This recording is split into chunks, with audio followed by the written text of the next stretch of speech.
Hello, and welcome to Central Booking, where writers and readers are the authority. I'm your host, John Valeri.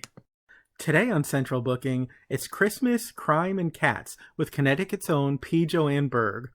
Joanne is the author of State vs. Claus, a tale of lawyers, reindeer, love, and magic. Yep, you heard that right. Lawyers, reindeer, love, and magic. When attorney Meg Riley is tapped to defend Ralph Claus on charges of criminal trespass, she doesn't know what to make of his claim that he's the son of Santa. Trained to view things with logic and rationality, it's a leap, even when she begins to see the proof. A subsequent journey takes her from the courtroom to the North Pole and back again and leaves her questioning everything she thought she believed. Read it and you just might do the same. This is a tale that Joanne, herself a lawyer, and a cat lover and musician among other things, is uniquely qualified to tell. If you like gifting the experience of a story well told, complete with a personal touch, then Joanne has you covered. Not only will she sign books or book plates to your liking, but she is generously offering free gift wrapping on all orders placed before December 31st. No supply chain issues here. Find out more at tuxedocatpress.com. The link can be found in the video description. I can personally attest to both the wonderment of the story itself and the beauty of the wrapping, having bought copies for several of my nearest and dearest, but shh, don't tell. And if you need further testament, at least in terms of the book, Edgar Award-winning author David Handler said, "State vs. Claus is a whimsical delight. P. Anne Burgh has a fresh voice. You will definitely want to read her." Good news on that front, too. In addition to State vs. Claus, she has a new novella, My Brother Romeo, debuting December 1st. Now, P. Anne Burgh gifts us with the lessons she's learned on her path to publication, or sleigh ride as the case may be. Hi, everybody. Welcome back to Central Booking. So we are kicking off the holiday season tonight. I am very excited to be in the virtual company of Connecticut's P. Anne Burgh, who is the author, I'm going to hold it up, of State vs. Claus. You're going to love this. It's a tale of lawyers, reindeer, love, and magic. I mean, that is a mixed bag right there, but an awesome mixed bag. So welcome to the show, my friend. Well, thank you so much for having me, John. I'm thrilled to be here. I really am. Well, I am delighted to have you here. I mean, the older I get, the more I appreciate books and, getting books, giving books. As you know, I am planning on gifting many of these books to my friends this year, but I think that, it can be such a meaningful gift, and you are willing to, sign and gift wrap, which we'll talk about a little bit later, but I love, that personal touch. Anytime I open a book and there's an inscription to me, it kind of hits my heart. So I am really excited to be gifting this book, probably because I enjoyed reading it so much. So we're going to get into it. I'm going to let you tell me all about it. So State vs. Claus is, I will say, it's your first published novel because, a lot of people write books before they actually publish something. So I'm wondering if you can tell us first what the basic premise of this story is, and then why it was that this idea compelled you, to finish this first page to last. This was the idea that you saw through. So if you can tell us a bit about it. When I first started it, I had no idea what it was going to turn out to be, first of all. It's a story about believing, about faith to a certain extent, about figuring out what you believe and what you're willing to give up, what you're willing to sacrifice, what you're willing to risk for that belief. And that's kind of the underlying premise here. What we have is a lawyer. She's middle-aged, 40. I know some people will quibble with that point, but I'm past 40. It's middle-age. And she's appointed to represent a guy on a breaking and entering charge who claims to be the son of Santa Claus. And so as the whole story unfolds, and she has little problems like falling in love with him, she's got to figure out whether she basically, as he puts it to her, either he's, a liar or a lunatic, or he is who he says he is. and she's got to figure out which one he is, and she knows it's going to cost her if she goes with option 3, and she's got to figure that out, and she's got to make her decisions.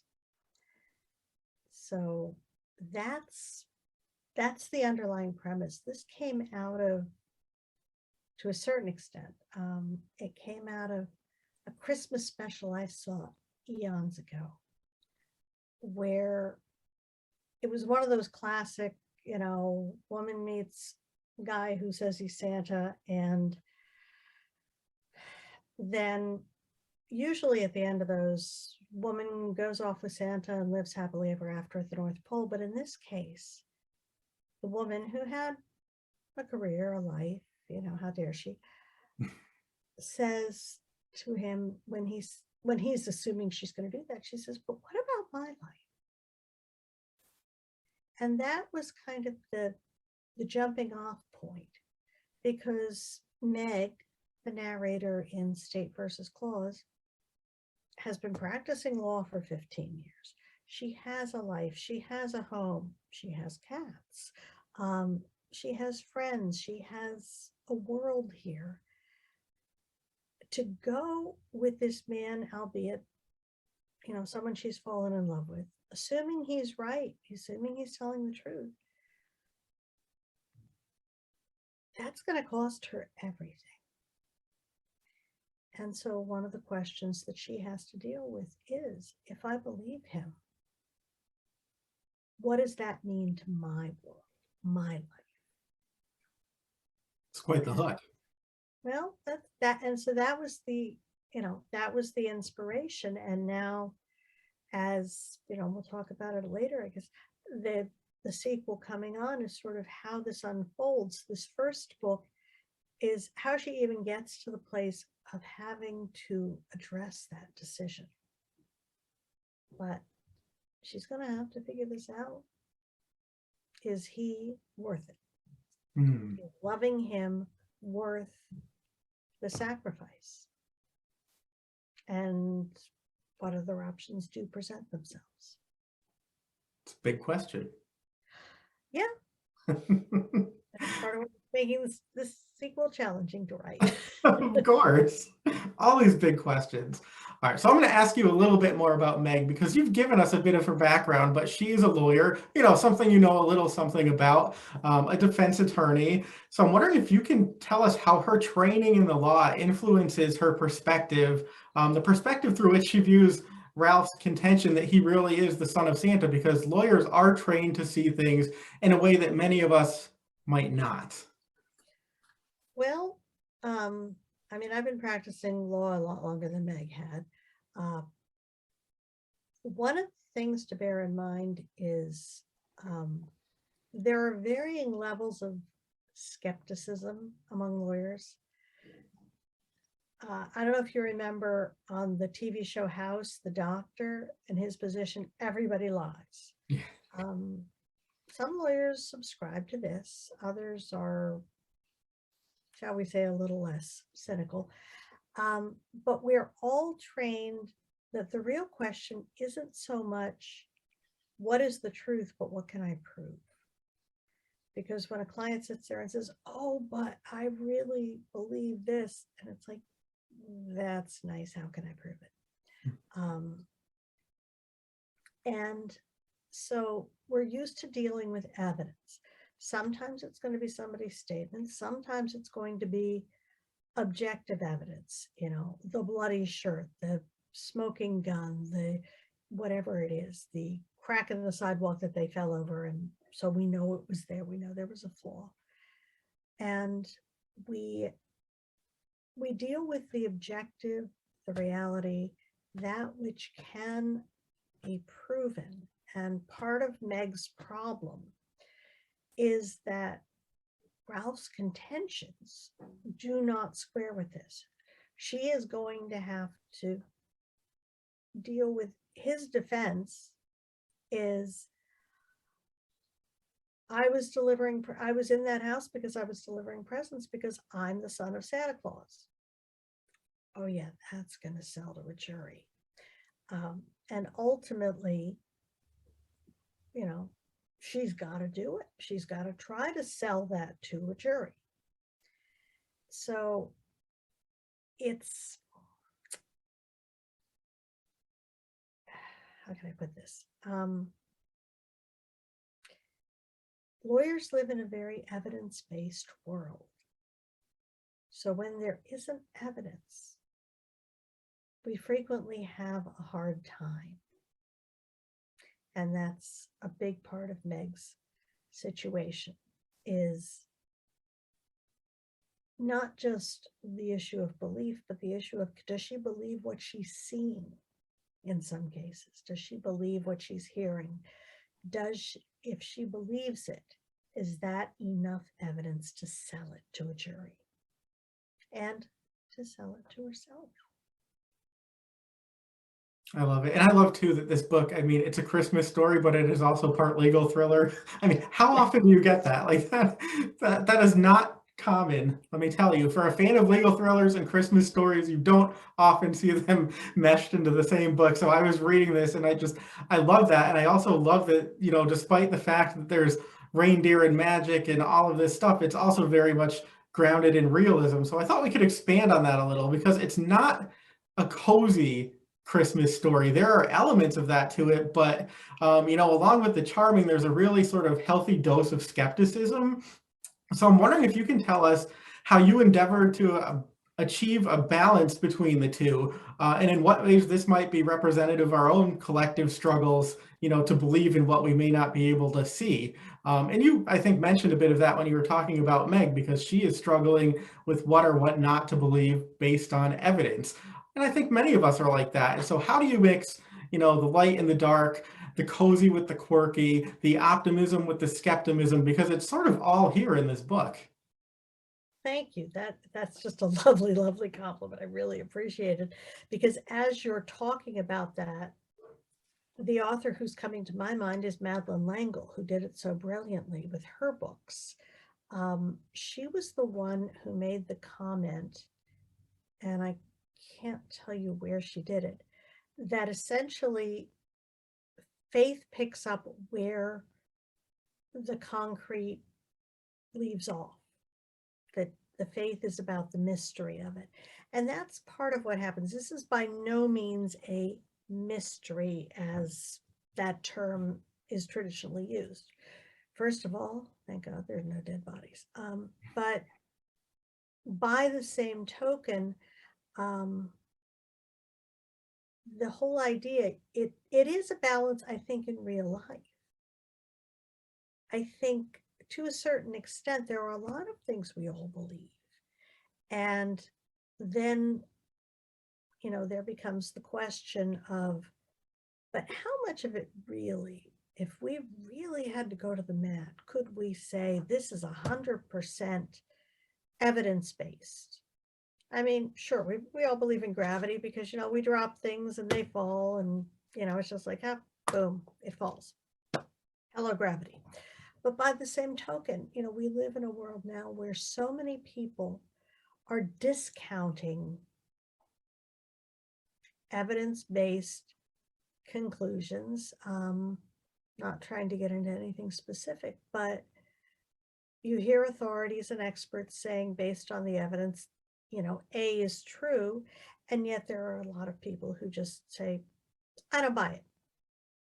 So it all becomes very confusing. And I think for Meg, a lot of it is not just this grappling with, wait a minute, I'm a lawyer and these are the rules, because we have rules.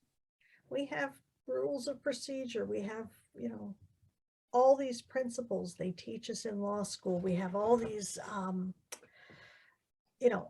all these precepts that we subscribe to as lawyers. But being lawyers is only one part of our lives too. We have a lot of other stuff going on. And so she's got to sort out kind of this whole correlation. And it's not, it's not a coincidence,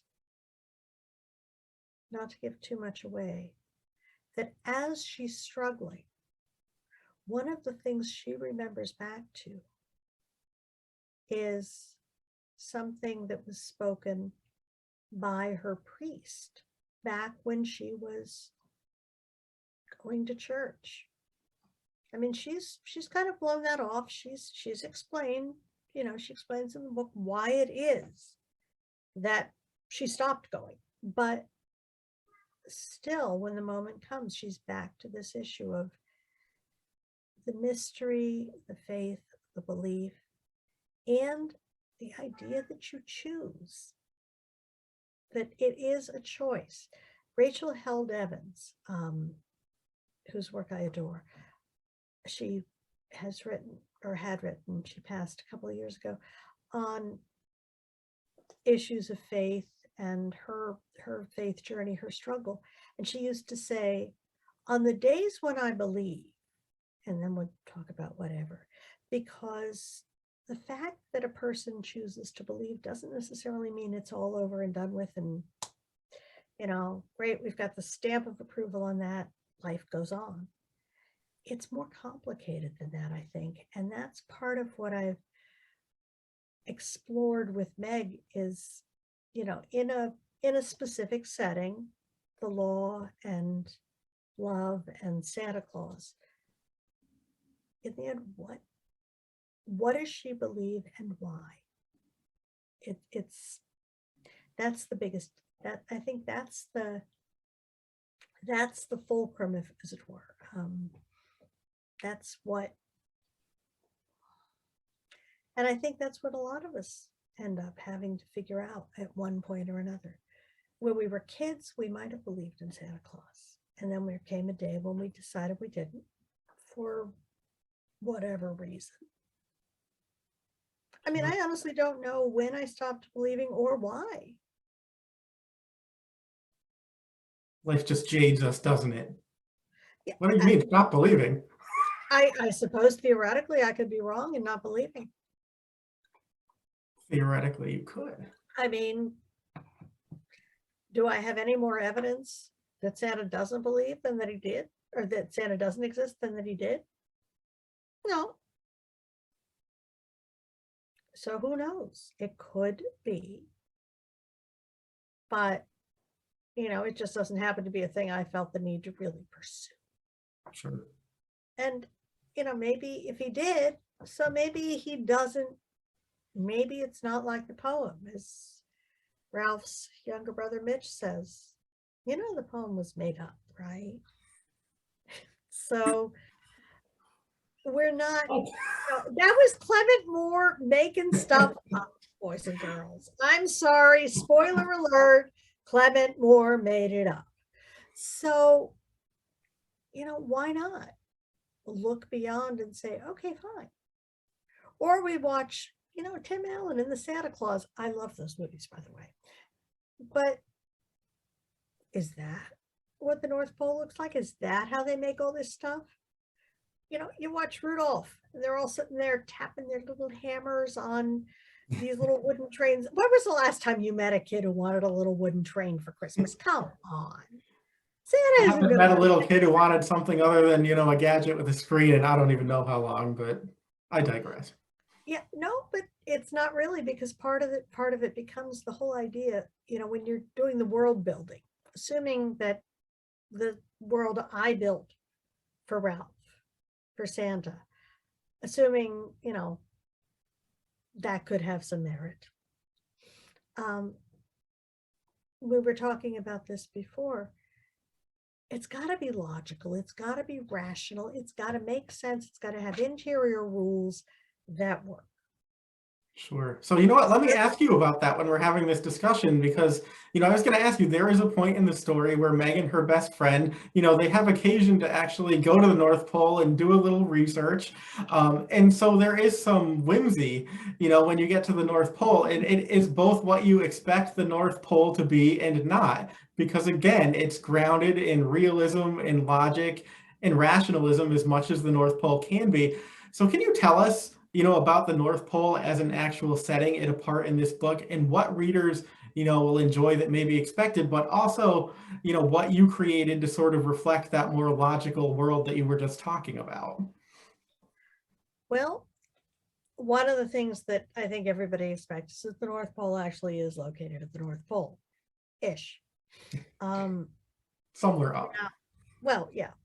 I mean, they concede there's no landmass there, so how exactly do you do this? So, that some things get a little, shall we say, lost in the mist. But on the other hand, one character who's very significant in this is Mrs. Claus. Now let's all think about our standard picture of Mrs. Claus.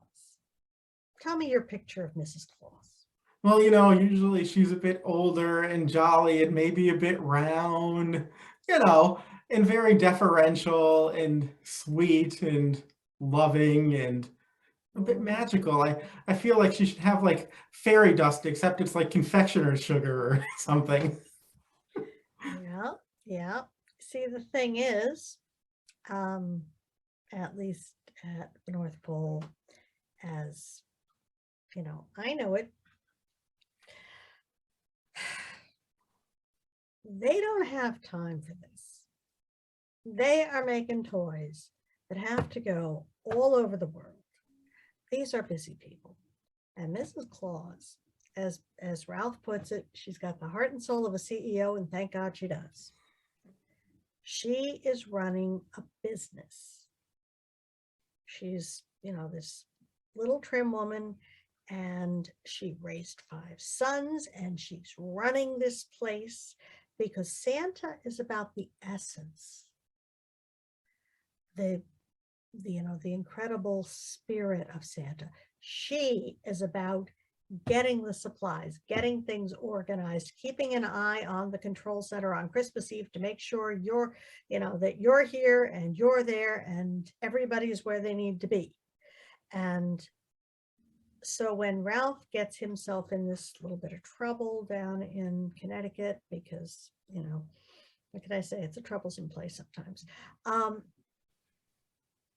Her concern is getting him back to the pole to do his job. Thank you very much. And these delays when he has to be, he's in jail and things of that nature, these do not please her because she is a woman with a job to do. Thank you very much. So she's not a traditional Mrs. Claus. Also, we have Ralph explain some of the non-traditional things. When he was caught, he was in this all black. And when he's questioned about that, his response is, "Are you kidding? The red and white is the dress uniform. Do you have any idea how hard it is to get soot out of fur? The laundry team would kill us." These are pragmatic people. They have a lot on their plates, and they can't make the whole thing all red and green and glittery and whatever, because stuff needs to be accomplished in order for Santa to go out and deliver the toys. And by the way, it's a team that does it.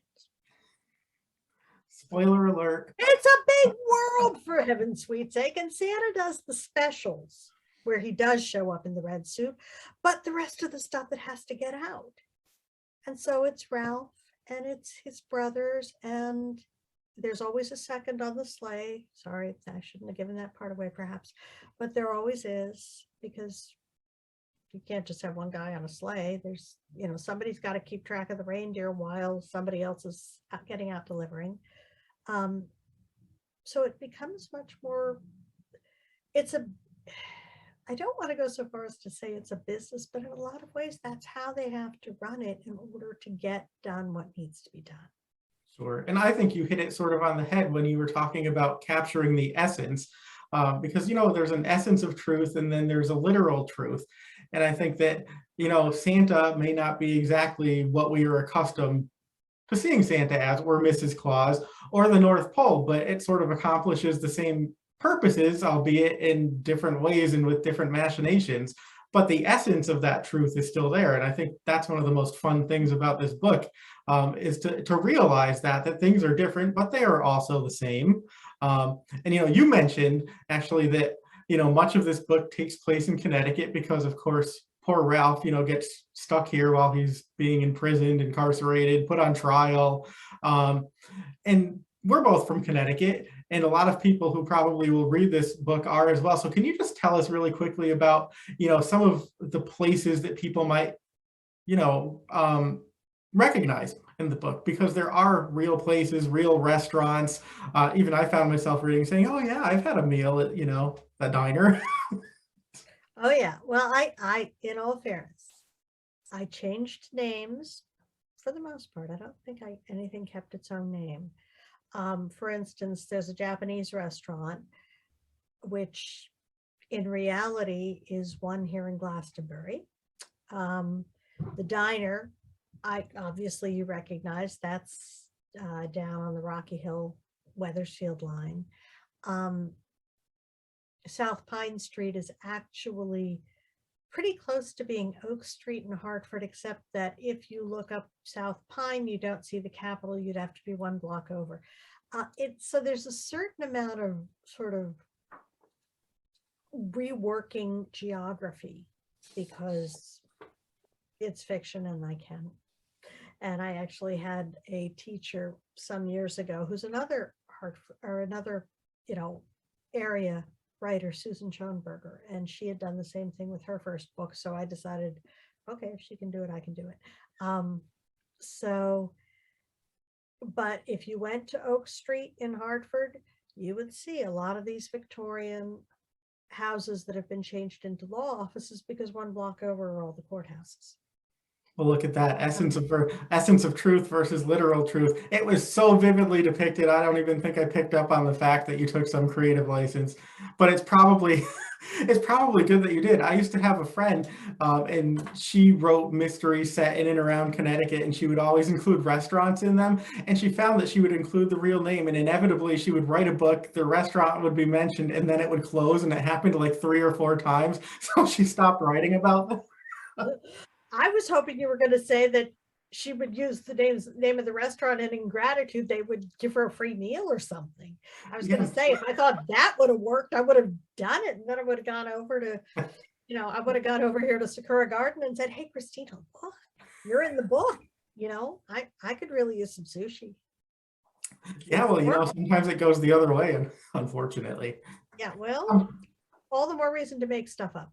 There you go. I will say there's a pizza parlor that's totally made up, so don't worry. And South Pine Deli is also totally made up because actually, if you went farther down Oak Street, the neighborhood changes a lot. So I worked with what I could, but I was absolutely not shy about changing stuff. But I figured anybody who's been around here is going to know that diner. I would be shocked if they didn't. So, and I've actually gone there for brunch many, many times. So I could also things like, and the desserts. I was going to say the brunch is to die for, and then you look at the dessert case and you're hungry all over again. Oh yeah, I had somebody once bring me their strawberry shortcake, or it was some sort of a strawberry cake, and no joke, it was like that thick, and it was a sheet cake. It was not a layer cake, but it was just, so, things like that. But, yeah, it actually that, the Hartford stuff, the Connecticut stuff, but, and especially the courthouses. I knew which courthouse they were in for which thing because there are multiple courthouses, of course.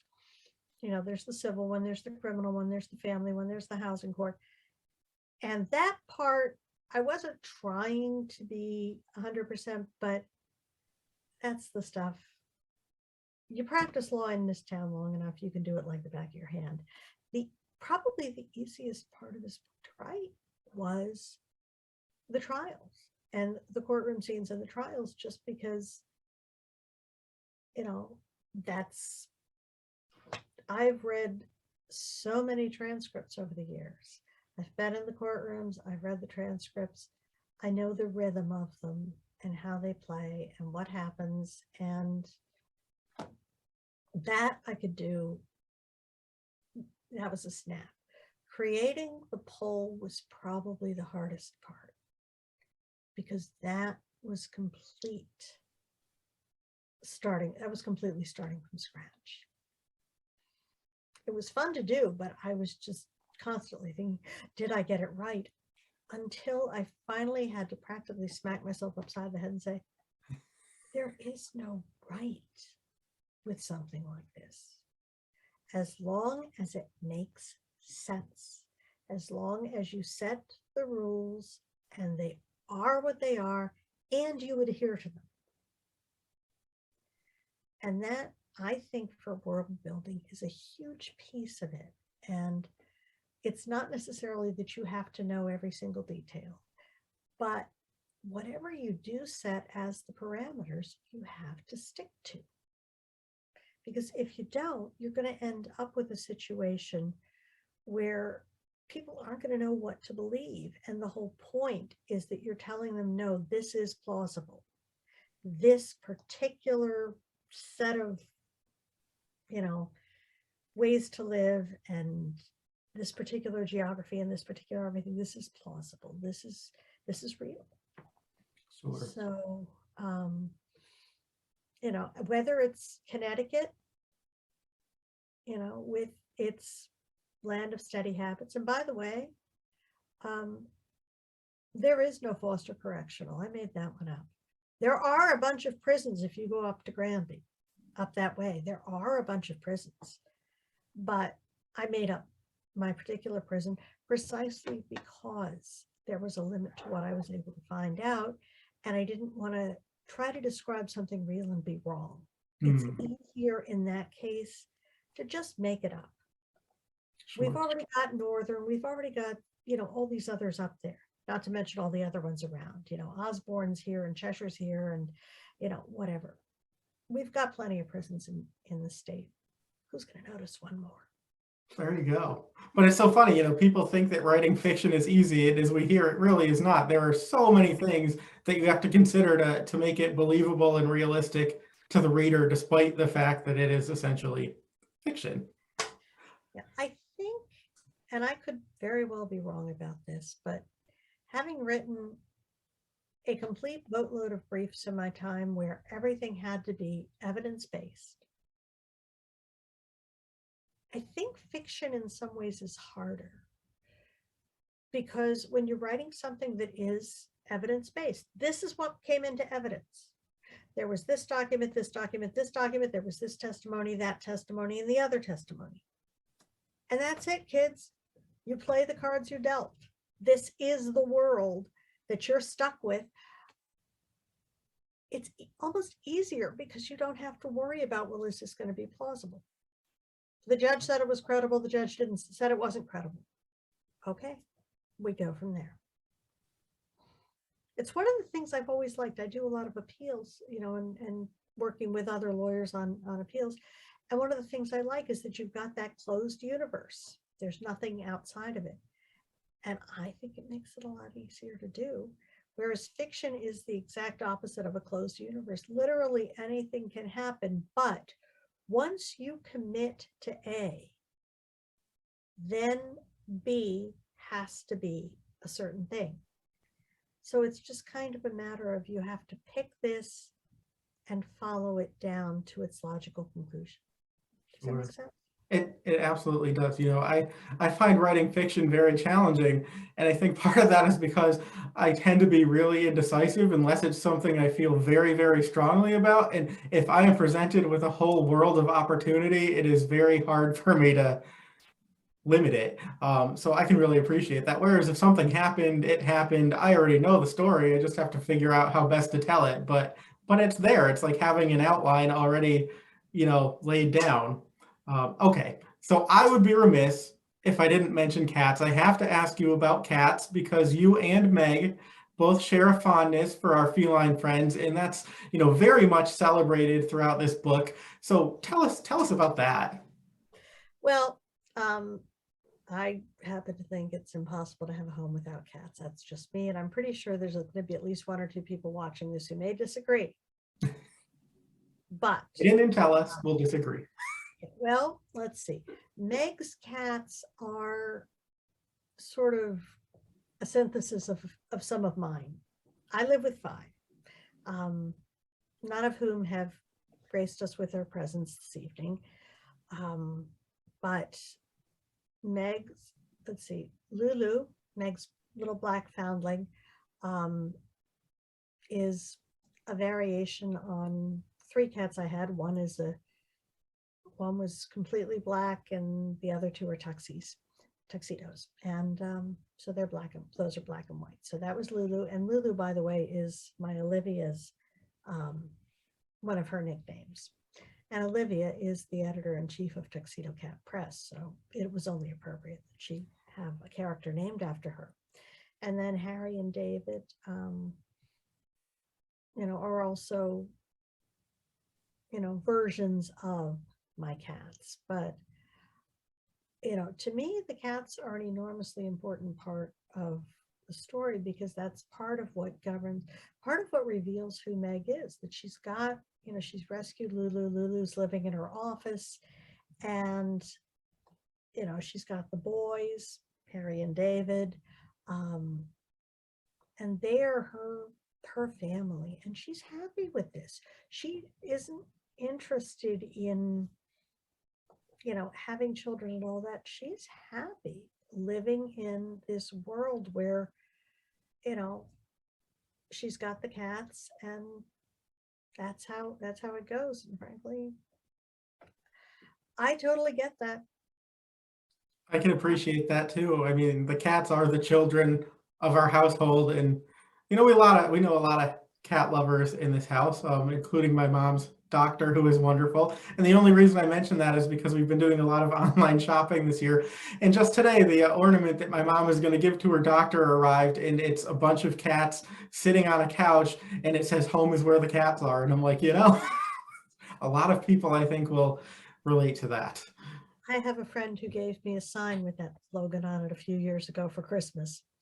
So, I mean, I think that just sort of goes with it. But, well,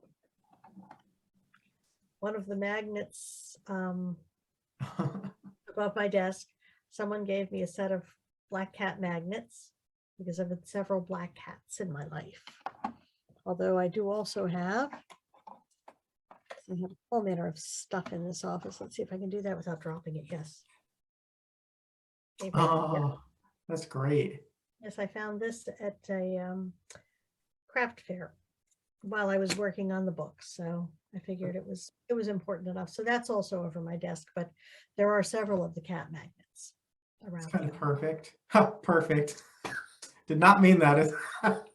I wasn't even going to say. Wordplay. I cannot resist. And even when I try to resist, it comes out. I digress again. Okay, so when we first started talking, I was mentioning that I'm planning on gifting this book to several of my family members and friends this year. And so I wanted to mention that you are offering free gift wrapping for anybody who purchases the book through your website, and you can look in the comments section for the link to that. But anyone who purchases the book before December 31st, you're also, happy to sign books and scribe books. You have beautiful book plates too. So can you tell us a bit about the benefits of ordering directly from Tuxedo Cat Press? And actually, really quick, let me hold up a copy. So this book, look how beautifully gift wrapped it is. It's blue and gold, just like the cover of the book. There are these gold antlers. You get a beautiful ribbon. This one apparently is for Colleen, so hopefully she's not tuning in. Otherwise, I'm surprised. But it's one-stop shopping, so tell us all about it. Well, Tuxedo Cat Press, of course, that's my imprint. Olivia, as I said, is the editor-in-chief. Charlotte is the managing editor. I am merely the author. And first of all, you get to support a small business.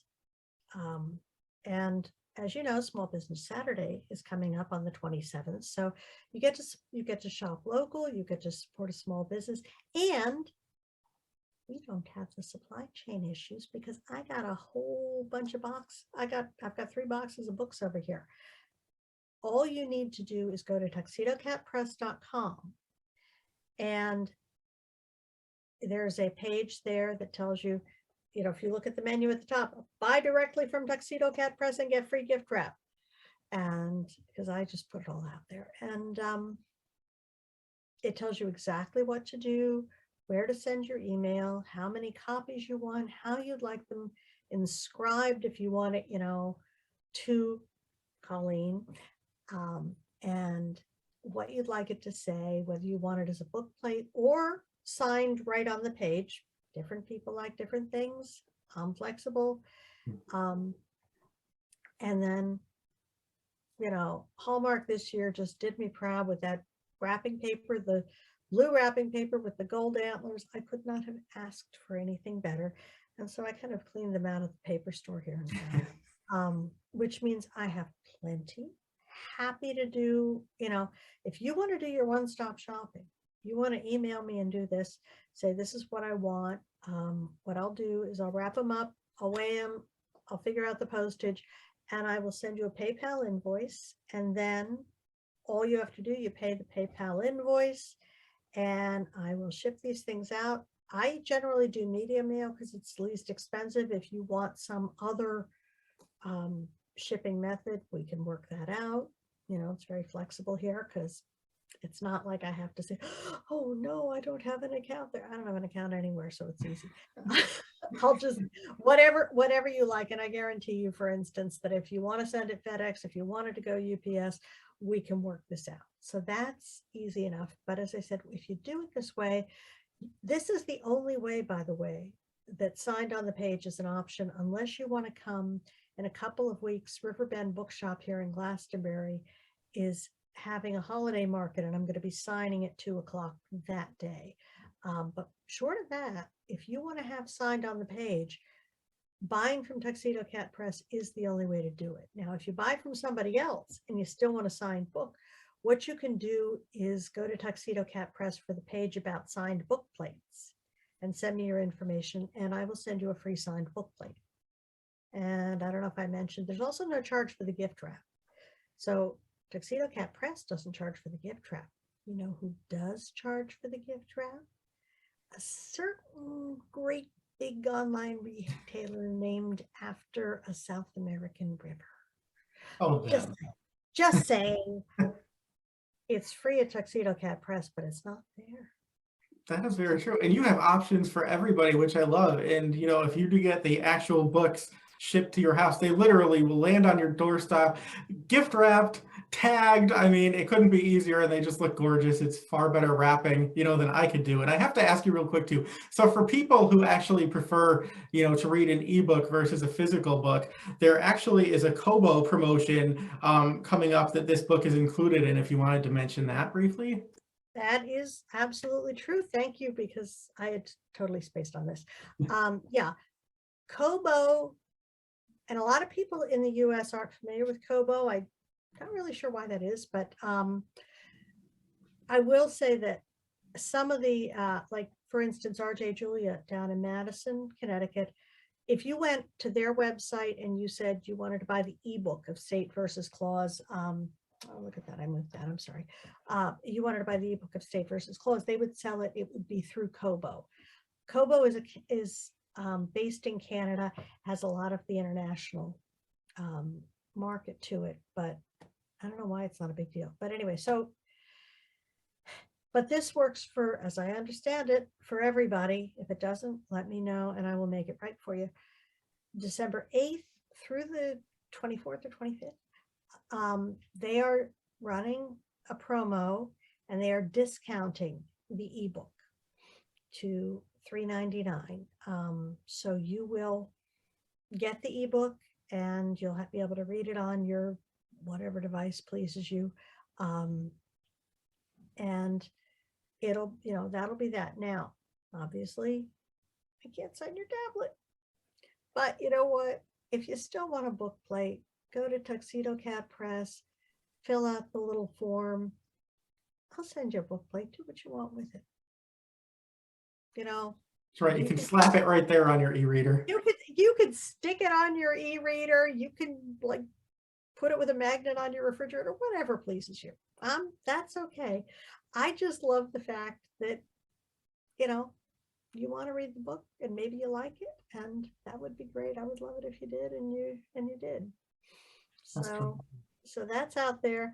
To the best of my knowledge, the other places that offer the non-Kobo places are continuing at regular price through the holidays, but you know, if anything changes, I will put it on the Tuxedo Cat Press website for you. So that's always the first place to look at, because it's available. If you went to the tuxedocatpress.com website, what you'll see on the first page is the places you can buy the book. You can buy it through Amazon, Barnes and Noble. It's available right now at walmart.com, which kind of shocked me.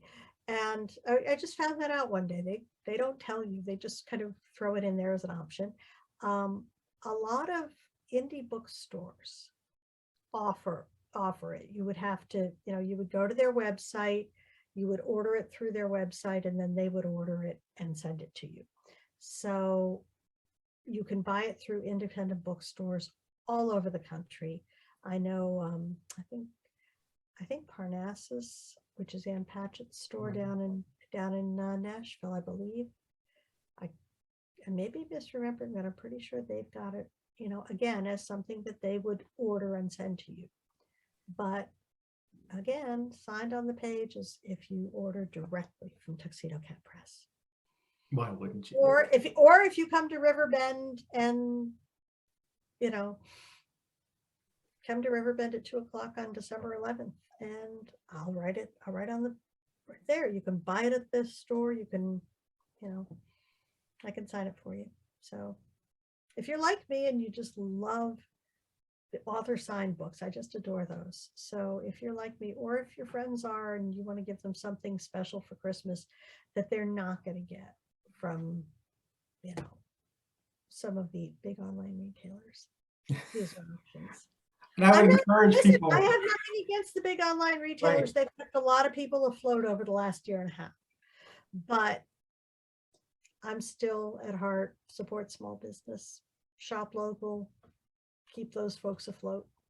I think you have to. And I would encourage people, order soon, because, I would say that your supply is probably dwindling, because every other day I'm like, I need 5 more. She said she has 4 or 5 boxes of books. It was like 6 or 7 last week. Well, just kidding. John, I'll always have books for you.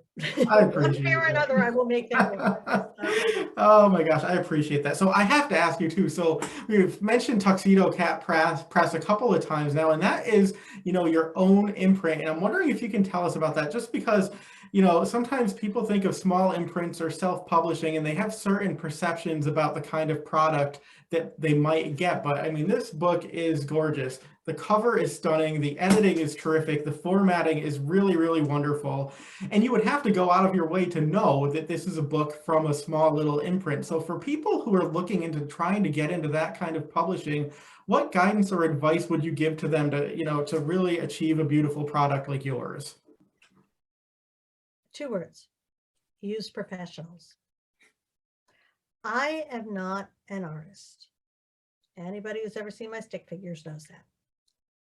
I hired a cover designer. Did it cost money? Yes. Am I going to make that money back? Who knows? But my goal was to have a book that could be in a bookstore and sit on the shelf next to the other books and look like the other books. And for instance, you've got the book there and I actually don't, which is mortifying. But for instance, if you look on the spine, it's got the Tuxedo Cat Press logo at the bottom there. See? There it is. And because I stood in my living room and looked at the books on the shelf and said, oh, look at that. They all put their publisher logo on the spine. And so I did that. The Tuxedo Cat Press logo, by the way, is Charlotte. That's her face. Charlotte is a former shelter cat, and she's now the managing editor of Tuxedo Cat Press. So you see, things happen. But I did that. I hired an interior formatter because I didn't want to run into oh, it works on this device, but not this device. Now, I had to do a lot of the work. I had to choose my fonts. I had to figure out what layout I wanted. I had to work all that out. There's a ton that goes into it. But I hired people to do what I knew I didn't know how to do. Because I'm the writer, I am simply not the artist. I could have worked my entire life and never come up with the cover that, like that, would never, ever, ever have been anywhere in my brain. So what I did was I went to a bookstore, and this was summer of 2020, so there weren't a lot of bookstores you could actually go in and browse. But I went down to R.J. Julia, and I just looked at covers to see, because when I look in my living room, most of these books aren't new. And I wanted to see what current cover styles looked like. And I just took a ton of pictures and came home and looked at what I had to say, what do I like? What do I not like? And to try to suss out what are the common elements in the ones I like. And I had also talked to one of the booksellers there, and I said, when when you get books in, what do you think, makes a good cover, a cover that'll sell? And for instance, one of the things she said is the title has to be very, very clear. Voila. She said, and there were some they were very busy covers. They had a lot going on, and the title wasn't that easy to read. So now I knew I did not want that. And I kind of went through it, and then I went online, I researched cover designers, and I finally landed on Design for Writers, which is in the UK. The one interesting thing about doing that, of course, was we always had the time zone issues that I'm sending things and I'm getting this little auto email back saying, we're in bed right now, so we're not. Same thing with my formatter, by the way, who's in Australia. So you just have to be a little flexible. But the formatter was recommended to me by a friend who's published 2 books of her own. And there's a lot, especially on your first book, there's a ton of research. For instance, I did it the way, my research revealed, because this is what lawyers do. I formed an LLC, a limited liability company, Tuxedo Cat Press LLC. I filed a trade name certificate to Tuxedo Cat Press. I, got a sales and use tax permit so that I can sell the books directly. And when you buy from Tuxedo Cat Press, yes, I'm going to collect sales tax. And I went through all these steps, which probably would have seemed like overkill to a lot of people, except that 2 months later, I got an email from a very nice gentleman in the UK who wanted to use the name Tuxedo Cat Press, but when he went to buy domain, discovered that I already owned it, and gee, would I mind if he used it too? Well, since I had all this stuff, I had to say, I really appreciate your asking, but I can't agree to it. And he was very nice about it. But if I hadn't done all that, gotten the domain, gotten the, formed the LLC, done this whole thing, and he had not been a nice guy, I would have been in a tough spot trying to defend what I had done. So that worked out really well, setting it up. And of course, a lot of the stuff is sort of once and done. So for instance, for my second book, the LLC already existed, didn't have to do that. I had already bought a set of ISBNs, International Standard Book Numbers. I bought a cluster of 10 because it's a lot cheaper than just buying one. And I didn't want to use the free ones that come with either Ingram Spark or Amazon, because then they would be the publisher of record. And I wanted Tuxedo Cat Press to be the publisher of record. So Tuxedo Cat Press owns those ISBNs, and anybody looking up the Isbins is going to see that Tuxedo Cat Press is indeed the publisher of record. So, it starts at this point. If you're a person who's thinking about publishing, yourself, you're probably feeling horribly overwhelmed, and I'm really sorry about that. I will tell you that's the reality. Now, I wrote a bunch of blog posts about this as things were going on. On my author website, which is pjburgh.com, if you go back to posts in 2020, you'll see some of the posts I wrote at the time about what I was doing, what I was learning, where I was screwing up, because you're going to. Just deal with that reality, accept it, but you're probably never going to do anything fatal, so don't get too worked up about it. You'll start, you'll do what you do, you'll do your best research. Some things will work, some things won't. A friend of mine published her first book just on Amazon with an Amazon Isbin.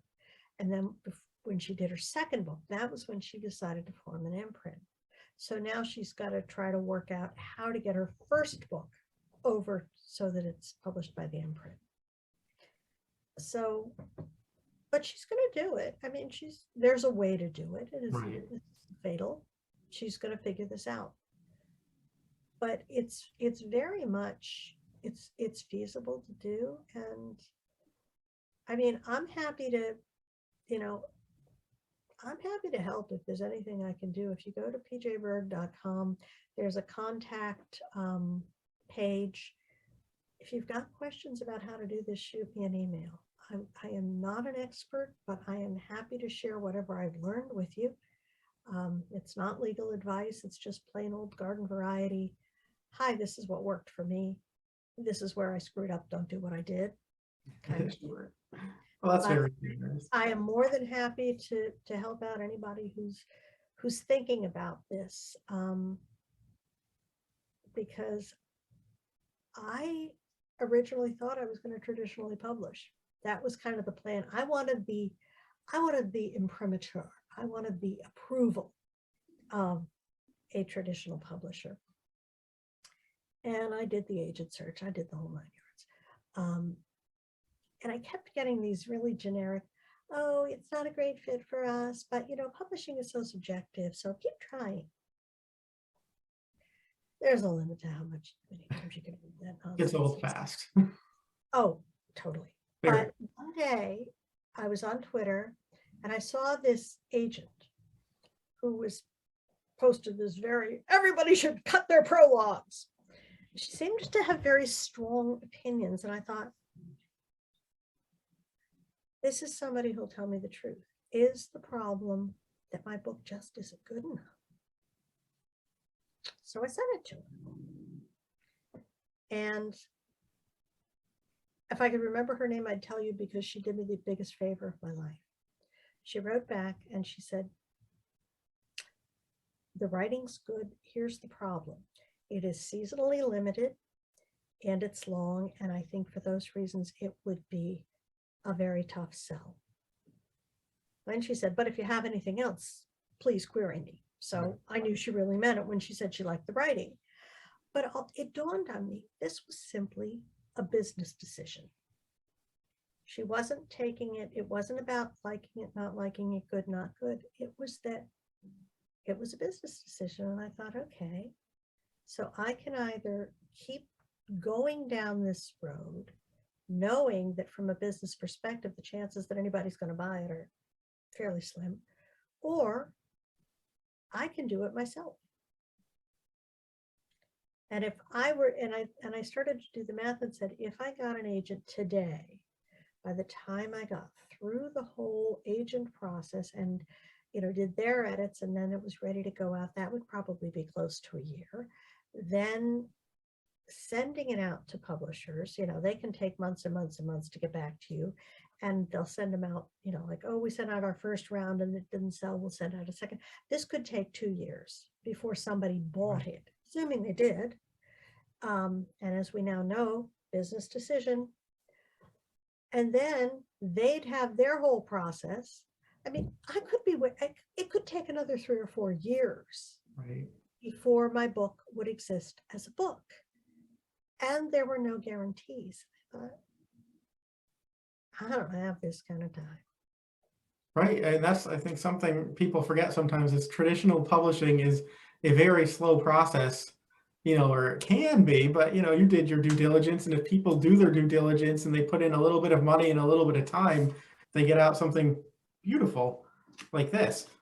And it's funny that you would mention business decisions too, because then it reminds me of our discussion of the North Pole, because after all, it is a business as well. So just a few more questions for you, and I will let you get back to your cats and your evening. But I did want to ask you. A blast. I hope everybody else is, because I am. No, I mean, it's so much great information. And I think that people always struggle. It can be overwhelming when you decide that you want to self-publish a book. There are so many options that you either do it right or you don't, but you can be overwhelmed by the choices that are out there. So I think it's great to get some guidance from somebody who's, been through the process and come out on the other side and has a book that they're very proud of, both in terms of content, but also its presentation. But, let me ask you, because, and I think that you may have touched on this when you were speaking about, sort of seeking the traditional publishing route. But it took you a while to sort of embrace the title of writer, even though writing has been so much of a component of, other careers, hobbies, short stories, and yet it's only recently that you've sort of taken to that. So can you talk about why it is that you can now profess, that you are a writer, even though you've been writing all along? Well, I mean, like so many writers, I started when I was a kid. And I wrote, and in high school, I discovered something that did not yet have a name, which was fan fiction. We've all heard of that now. I mean, what's her name? I'm sorry, name is escaping me. The 50 Shades of Grey woman. Oh, right. Started that book as fan fiction, and converted it. So anyway, and then I went off to college, and then I had a really awful experience at a writer's workshop. I had a couple of classmates who were a little older and felt that they knew everything and were just really vicious, and a professor who sat there on his butt, did nothing. I'll probably forgive him someday, but I'm not feeling a rush. And anyway, after that,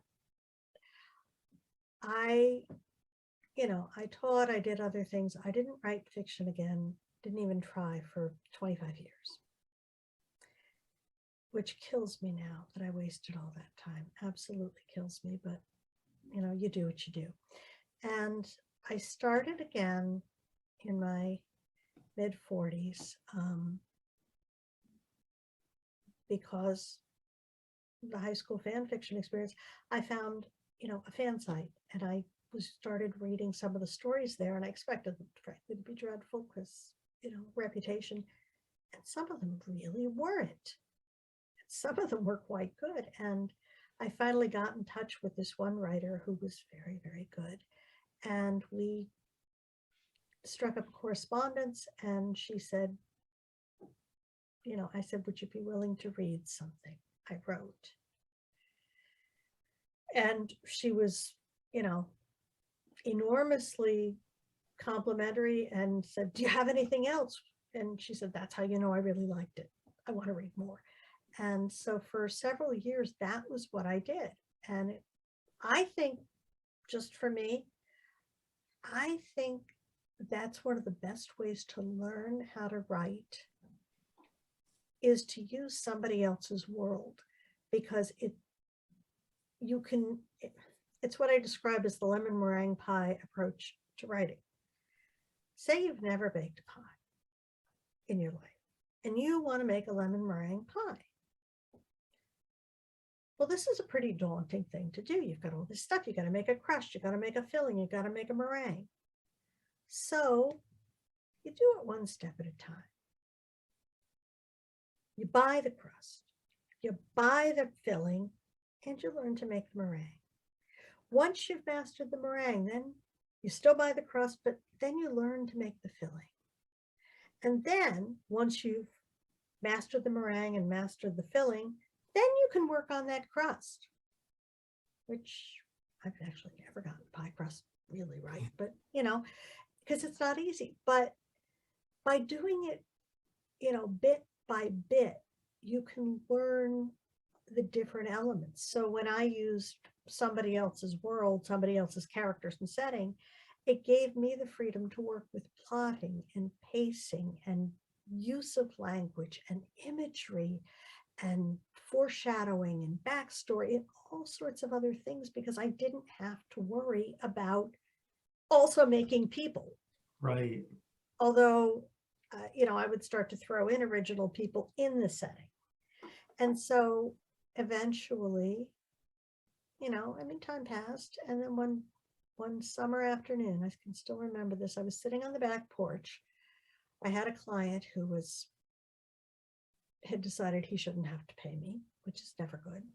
And at this point, I had been writing as a lawyer, doing research and writing for other lawyers. That had been my practice for, at that point, 16 years. Yeah, about that. And that was all I did. I did the research and the writing, and I rarely went to court, did the other stuff, didn't have to. But I remember sitting on the porch, and work was really slow, and I was thinking about the writing, and I decided, you know what? It's time to pass or play. Either do it and really do it, or stop pretending and stop, saying someday, because someday is crap. I've known so many people who are going to write their book someday. And then someday doesn't happen. They're going to do it someday when they retire and the kids are out of school and the dog dies and whatever else. And they just kind of never get around to it. And it's sad because they keep talking about it. And yet, and so I decided that summer day out on my back porch, it was like, okay, it's time to pass or play. Either you're going to do this for real or you're not. And so I started writing stories, submitting stories, and eventually got the nerve to go back to this story I had started a long time ago about this woman who fell in love with a guy who thought he was Santa Claus. And it took a lot of time, ton of time, but somewhere in there, and maybe it was the publishing of the stories, maybe it's the fact that those stories were published by somebody who had the right to say no and said yes. But somewhere in there it was like, yeah, I guess I'm a writer. And the thing is, for me, it took publication, but I don't think it necessarily should. I mean, to a certain extent, that was my insecurities at play, but I think a writer is a person who writes. And if you're writing, then you get to use the term. You get to say, I'm a writer. It doesn't mean I'm a writer for a living. Good distinction. Yeah, you don't have to be writing for a living. You don't have to be getting paid to do it. But I think for me, that was it, just because insecurity, I'll name it. I needed somebody else to tell me that, yeah, I was. But let's just say, I hope the people watching this, have a little more, a little more courage than I did. And if not, keep submitting, and somebody someday will publish it, and then you can do it. But I really hope you don't wait that long. Well, I think that, so simple but so profound, the statement that, a writer is a person who writes.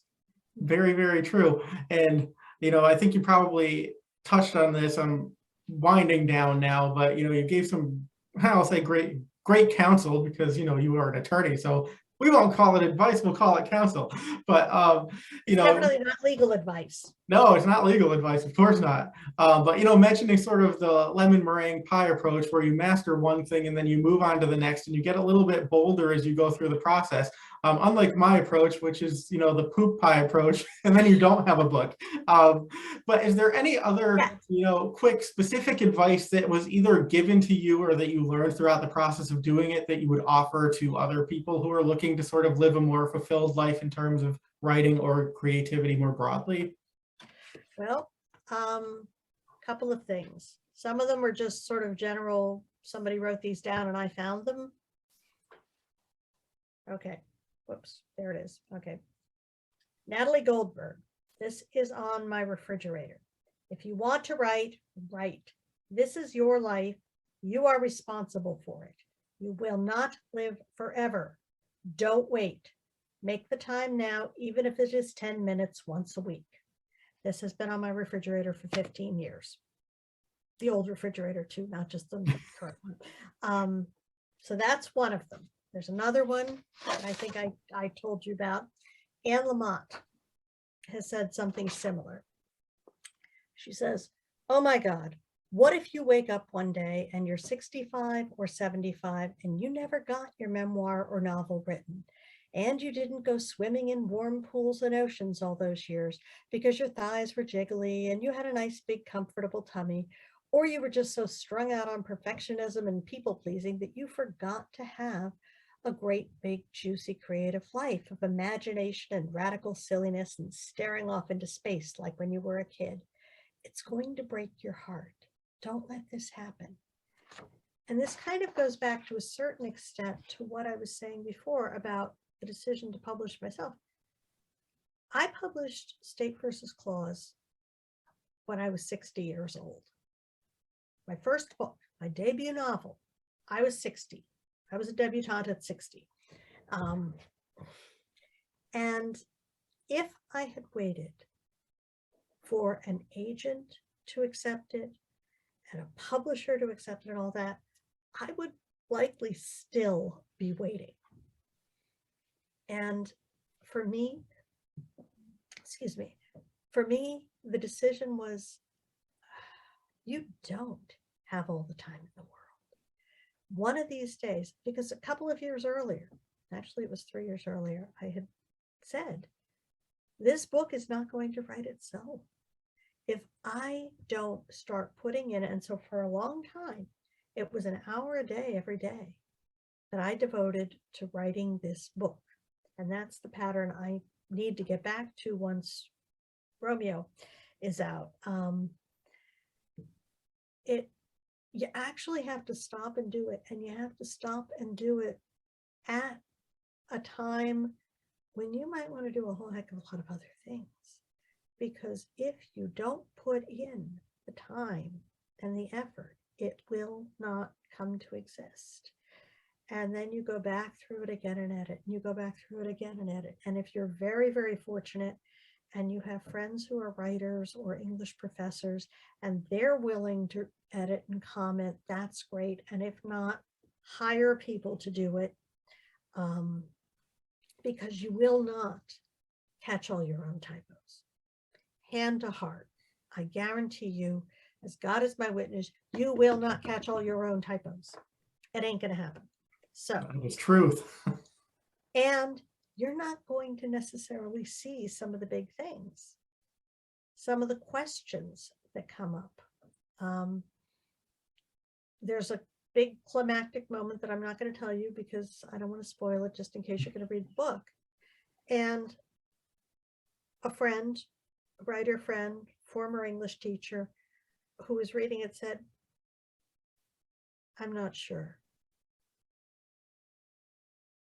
Well, you can't not have people sure at the big climactic moment. And so I had to go back and look and really dig deeper and dig deeper. But if she hadn't done that, it would have gone, because you don't see all your own stuff. Sure. And yeah, I mean, one of my early stories, I had that experience where somebody bought the story and the editor came back to me and said, there's something with the end that doesn't work for me. And I'm like, what are you talking about? The end works. But I went back to it because I thought, okay, let me see if he's right. You know what? He was. And when I made the one little switch, it was like, yeah, okay, now we're there. Made all the difference. But yeah, it's, so it's a matter of getting on it, putting in the work, doing it, and not just talking about it. There was another one. Amy Poehler wrote a book called Yes, Please. And she's talking at one point about how when she was doing Parks and Rec, and apparently, I never knew this, but apparently like every 10 minutes, somebody was talking about canceling the show. And as she's talking about this in her book, she says this, she says, we kept our heads down and did our jobs. We controlled the only thing we could, which was the show. We did the thing. Because remember, the talking about the thing isn't the thing. The doing of the thing is the thing. And when I read that, I thought about, people I've known who, as I say, they talk about writing, but somehow words on the page don't happen. And it makes me sad because the stuff I've read of theirs that they did put on the page, these people are so much better than I am. I think so. I don't know. But why do I have a book and they don't? Because I did the work, because I put in the time, because I devoted, I made the commitment in terms of time, in terms of expense. I bothered people. I spent an hour and a half one day on the phone with the guy here in Connecticut, John Zen Jr., up in South Windsor, who has reindeer, by the way, but he's like the state resident reindeer expert. And I had emailed him and said, I need information about reindeer. And heck, if he didn't call me back an hour later, and we spent an hour and a half on the phone. So, and as I say, he's up in South Windsor now, and he has real reindeer at his Christmas tree farm. So if you're feeling like hanging out with reindeer, you can go up there this year. But, I had another friend who asked, not to be identified by name because he was telling me stuff that maybe he shouldn't have, but who had some familiarity with the corrections system and gave me some inside information that enabled me to create something more realistic when writing about the prison. And yet another guy who is a criminal defense lawyer who said, yeah, next time I have to go visit a client, you can come, which is where it helped to be a lawyer, I might add. And so I went with him and served as his assistant while he was meeting with a client at Hartford Correctional, after which I just chatted with his client about kind of what life was like being there in prison. And one of the things his client told me, and I mean, this was like this big, massive guy who looked like he could, he was probably twice my height, he seemed anyway. He was very bummed about the fact that since he was sitting there meeting with us, he was missing Little House on the Prairie. That's how I feel when I miss the Golden Girls. Yes, but it just goes to show people are fascinating, and you can write for forever about some of them and just give them, you would never, if you met this guy on the street, the last thing you would ever think you'd want to do. But that's part of the fun of writing, is exploring people who do this kind of quirky stuff. But yeah, so that's, you get to do your research. It's one of the great things about being a writer, is getting to do the research. Well, I mean, John, you're interviewing people every 10 minutes. Oh yeah, people share so generously. Once you get people talking about things that they're passionate about, you'd be surprised. Maybe you wouldn't. This is what somebody told me a long time ago. Another bit of advice is just ask people about the stuff they love, because they love to talk about it. And they were totally right. The only other thing, I'll throw this one out here because it was so valuable not even so much on this book, although to a certain extent, I guess it was, but on a short story I wrote, my one and only standalone mystery short story, Bagatelle, and which was published several years ago. Another Connecticut author, David Handler, had given me this advice. For people who write mysteries, this is the part where you want to get your pen out because he's good. I was trying to figure out how you walk the line between a mystery that is so easy my cats could figure it out and so convoluted that, yeah, nobody's going to figure it out, but it's not even going to be fair. I had a college roommate who used to read Ellery Queen until one required, in order to solve it, you had to, I think she said you had to like know written Sanskrit or something. And she said, that's just not fair. So you got to thread that needle between not making it obvious and at the same time not making it so obscure that the reader doesn't have a fighting chance. And so I asked David Handler about this one time, and his advice was, pick something you're an expert at and use that as your thing, because probably people won't know it. You know, maybe the other experts will, but probably people won't know it. And sure enough, that worked with Bagatelle. And, you know, I had submitted that story to a contest and it won and it was published. And so, you know, David has good advice. So you should say that David Handler knows what he's talking about. Oh, how many books has the man written? I mean, come on. How many series has he written? Oh, he's lovely. He's a lovely person, but he's so generous with his advice. But yeah, so that's the advice that's been given to me personally. But the other advice, which I've read, I also stand by. It's terrific advice. I mean, you just got everybody from David Handler to Amy Poehler to Anne Lamott, and Natalie Goldberg, of course, and P. Joanne Burgh. Like, that's great. who is just stumbling along, trying to do her best. And as I said, I'm happy to tell people what I figured out. Just don't take it as a guarantee. Well, that was kind of gold. I even broke my own rule, and I was scribbling a couple notes as you were talking to, you know, just look this one up and print that one out. All right, so final question for you. I will say that eventually, you know, there will be a sequel to State versus Claus, but before then, we were very fortunate to actually have a novella to look forward to. You pointed to it over your shoulder a couple minutes ago. My Brother Romeo will be out very, very soon, so I'm wondering if you can leave us with a little bit of a teaser as to what readers might expect from that. Okay. Now here's part of the fun. My Brother Romeo started its life as fan fiction. And I wrote it and I liked the story. It was fun.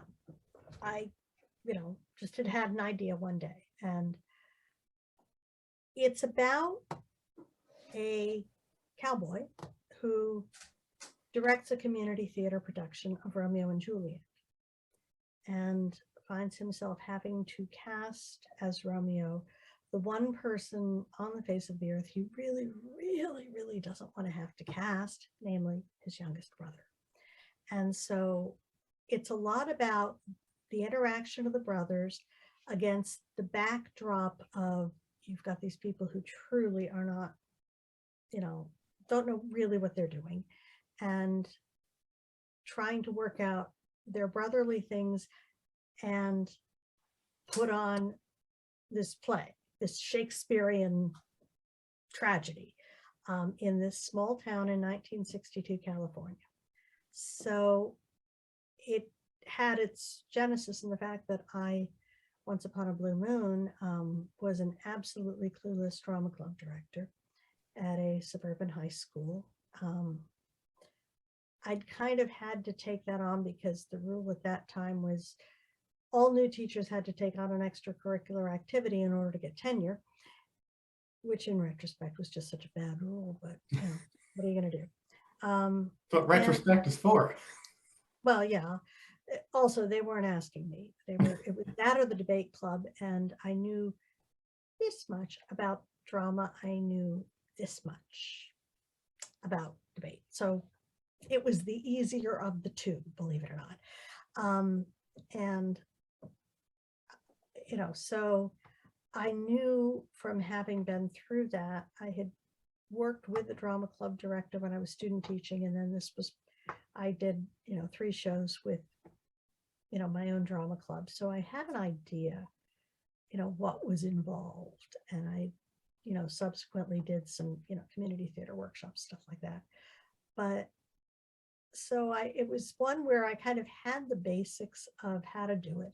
Plus, as an English major, Romeo and Juliet. The funny thing is, when I came up with the idea to write a story about a guy who didn't know what he was doing, who was going to have to direct a play, Romeo and Juliet just fell into this. I could not have asked for better. It just, every piece of it just fit in so many different ways.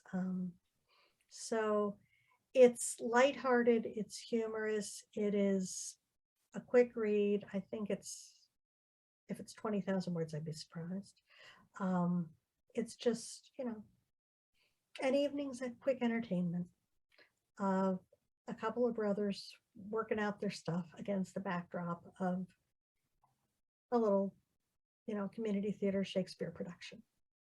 Kind of love it. And then if you want to really immerse yourself into something even more substantial, you can also pick up State versus Claus. So I will highly recommend that you do that. And, go to Tuxedo Cat Press and take advantage of the free gift wrapping and shipping and tags, all the bells and whistles, your one-stop shopping. I guarantee it. So PJ and Burke, thank you so much for being here tonight. Really appreciate it. John, thank you so much for having me. Thank you for giving me the chance to talk about my book and writing and all these other wonderful things, and for the chance to let your friends have some Christmas presents. It's my pleasure. That's it for this episode of Central Booking.